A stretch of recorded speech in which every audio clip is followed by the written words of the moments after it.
Okay, well here we are at Cathedral View again. This is our 319 room student development in Derby. I'm here with James Wrigley, who's the project manager from DW Hicks. As ever, we're going to have a walk around the site and see what the progress is since our last visit. So let's have a look round. Okay.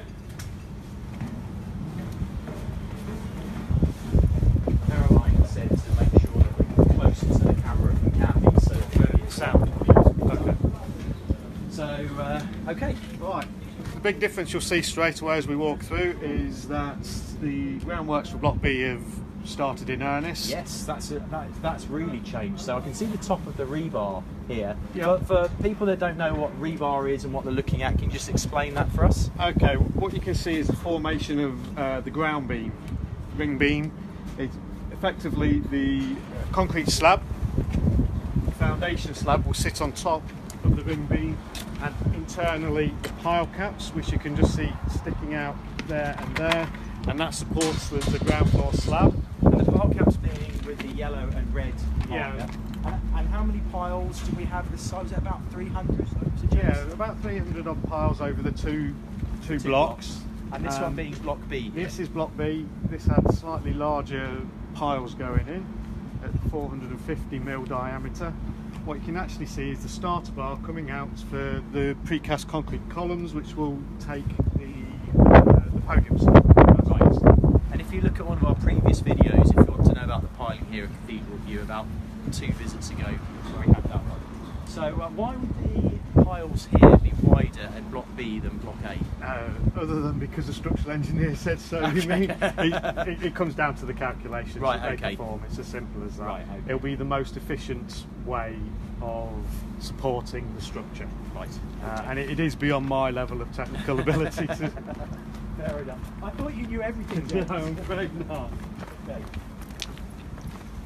Okay, so you can also see just along here is the manholes for the drainage. Some of the drainage, obviously, that has to go in as this is done. Otherwise, you just wouldn't get. You just see the drainage on the other side of the water pipe there, and there's a pipe up over there.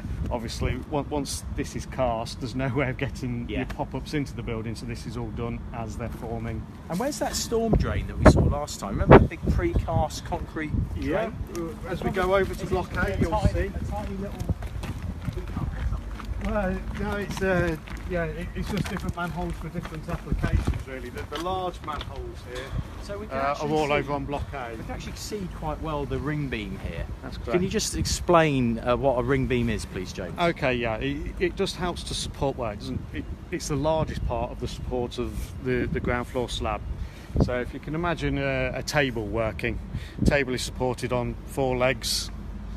This is what a ring beam does. It supports the actual plateau in conjunction with the pile caps, which are situated throughout the building. So it's not a ground bearing slab, even though the slab, the ground comes up to the underneath of the slab. It's not the ground which is supporting the slab, it is the ring beam and the pile caps. So it's a combination of structural elements to create the foundation to keep the building solid or not immovable. So moving on, walk along, you'll see spoil that's being done now. You see some pile caps being done here. Ah, right. Okay. And actually, Jade, for anyone that hasn't watched one of these videos before, just in the background here is the first, our joint Purpose Built Student Accommodation project with DW Hicks and Prosperity Capital Partners called Cathedral Court. And that was finished in 2016 and the 350 rooms. That's it. 350 rooms. Quite close. So if only the university took both of them to manage, that would be good. But, it doesn't really matter. We'll see. No, I don't think that's going to be the case now. But so we were looking at so these are the pile caps these were the pile caps we were referring to a moment back. They're quite large, relatively large. These are the pile caps here. Yeah. So you put the piles in and you've dug out around them. That's right. Why have you done that then? Well, if you come over to the next one, you'll see where they're starting. Right, Okay, so what happens is the piles are cropped down to a level. A cage will be sat in. You can actually see some of the cages which have been made up on Block A. We'll see them closer when we wander over. The cage, reinforcement cage, sits on top of the 4 piles, and you get a big cube of concrete. I see, right. And that helps. It if you can imagine a very large table as we were discussing, Yeah. with an awful lot of weight, it would collapse in the centre without intermediate pins 'cause underneath it. And actually, looking here now, it's quite good because we can see the ring beam. And this is ready for it to be poured then, I guess. Yeah, It's so the what we mould have, almost, is it? Or? yeah, that's right. You've got the beam itself, and then due to the level difference on block B in particular, we have an upstand that's been created. Right, okay. So this will be poured tomorrow, the upstand, and it really is just that. It's a section of concrete which sticks out above the top Oh, of so the it's ring not beam. actually the ring beam, it's sitting on top of the ring beam. That's then. right, yeah. Okay. Because we've got, as you said, 2 levels here Yeah. in block B. And with the slope of the slide gently going down towards the Yeah. far end as well. Again, it's architecturally, it gets the level that you need for outside for level access from where the access point is. Yeah. But obviously you have a finishing detail outside and they are at different levels. So And stories here in block B, we've got 8 8 stories, so including the ground floor. So ground and 7 stories Yeah. here, 8. And then block A, which is going to be over here, Jade, if you just spin around. This is going to be 9 stories, which is the ground plus 8, which will go up quite a long way. Yeah, it'll be noticeable when once it's up. Because if you think, if you look at Cathedral Court over there, Jade, that's 7 stories to the ground and 6. Block A is going to be, well, another 3, Yeah. another 2 on top of that. Certainly, I mean, the superstructure for Block A is actually due to start 2 weeks today. Oh, right. So This has really come on a lot since when we were last here. We were preparing for the pour of the concrete. yeah, that's right. That was definitely. So what you'll have is at that point some very grumpy ground workers over here because they've had the site to themselves and enjoyed it. They've been able to sort everything out just with themselves in mind. We'll have more than one subcontractor on the site, and that's when. Can we go on here? Yeah, absolutely. When the interesting discussions occur over space and who gets the loading and things like that. How many tons of concrete or wagons or like that? There was about, I think it was about 10 or 12 Concrete trucks. So it equates to I think about 120, 130 tons of concrete, something like that. It was done in one pour. Yeah. It is about the extent of what you can do on a single pour really. Anything larger needs to be split up into different sections. Right. So what you can see again is, as we discussed before, is the drainage is obviously in, gets poured, and now if there's any amendments to the drainage it causes a bit of an issue at this stage, but we should be absolutely fine. And these are the cages, the rebar things that we're talking about. It's going to sit on top of the 4 piles. That's correct. Are they turn the other way round? No, They'll go this way. round.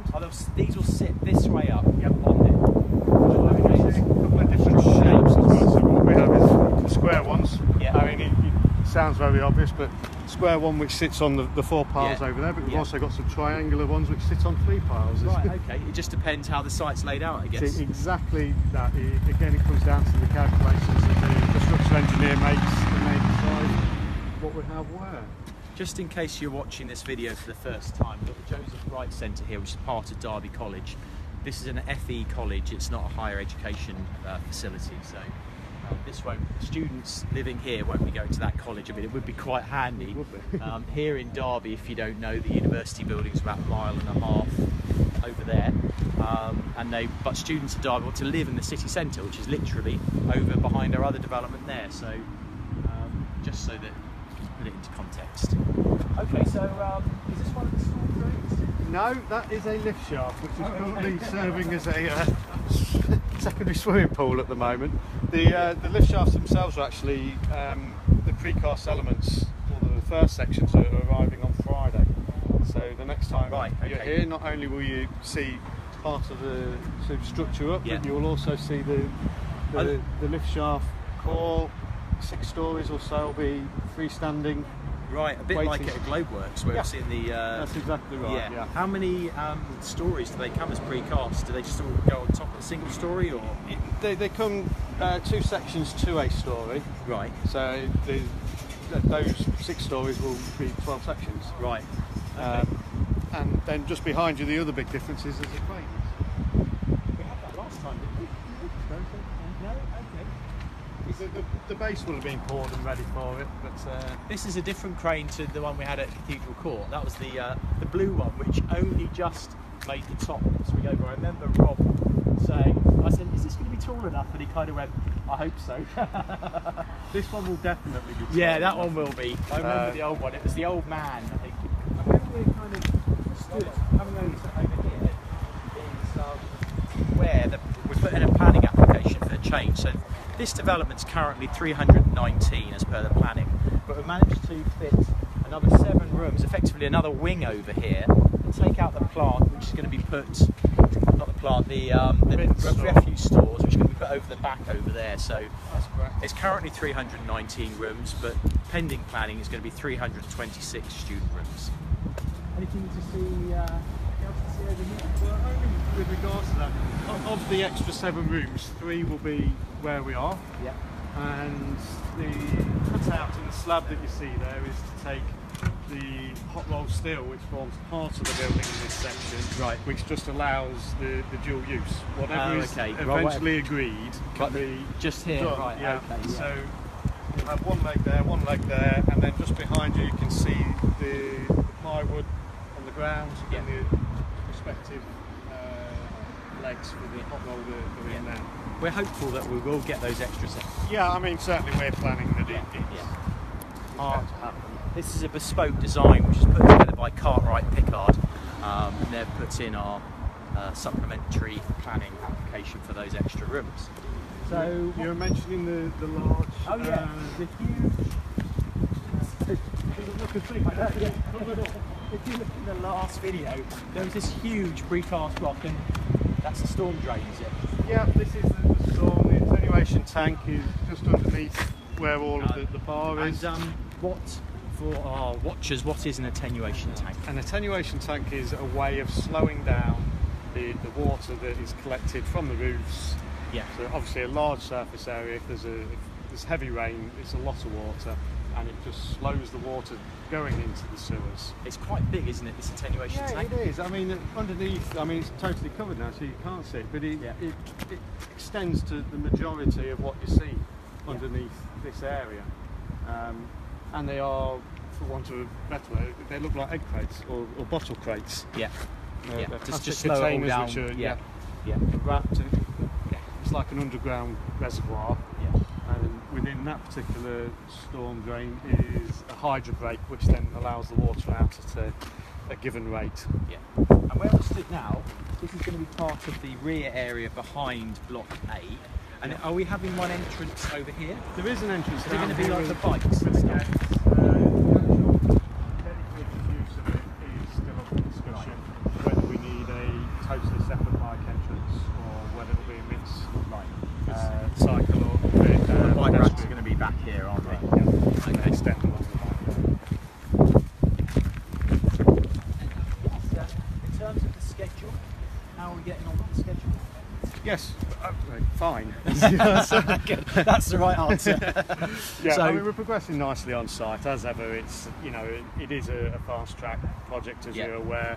There are many headaches along the way, but as it stands at the moment, everything's going well. And when is the PC, the practical completion date? PC date, your PC date is the 31st of July in 2019. Yeah.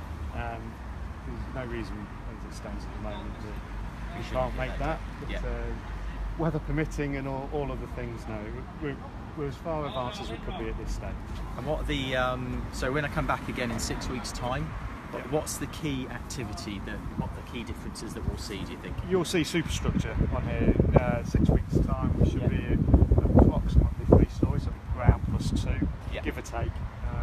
I remember at Cathedral Court we had one floor put on every 2 weeks. Yeah. So are we going to start expecting to see the arrival of the bathroom pods as well? So into the ground and then put the roof on going up like that? That is the intention. Yeah. The big difference between the pods from over the way and here is that these are totally dismantleable, so if needs be they can be installed at a later date. If there's ever a missed delivery for whatever reason, we don't have to delay the structure going up. And is that different again to the Globeworks? No, the Globeworks are also, they're able to be, yeah. And is it actually the same manufacturer? No, it's a different manufacturer, Again, but so, it's one of these things that people are looking at more and more because you can be hamstrung. You don't want to be delaying your superstructure going up for the ones at the bathroom pod. And where are these bathroom pods coming from? The factory's in France, Yeah. but the local distributor is in Manchester. Right, okay. Quite interesting. So we've just been at Globeworks looking at the pods, standing in the pods there. Okay, so next time we come here, 3 stories on Block A, the structure's going up, and Block B... Block B, certainly the ground floor slab will be in, you'll see precast elements, probably not podium slab. There'll be, almost undoubtedly, there'll be tables erected ready to take the podium slab and pour it, but unlikely to have concrete on it at that point. Right. Okay, well, thank you very much, No James. problem. Appreciate it. That's the end of this Facebook Live, and I will see you for the next one. Thank you. Thank you.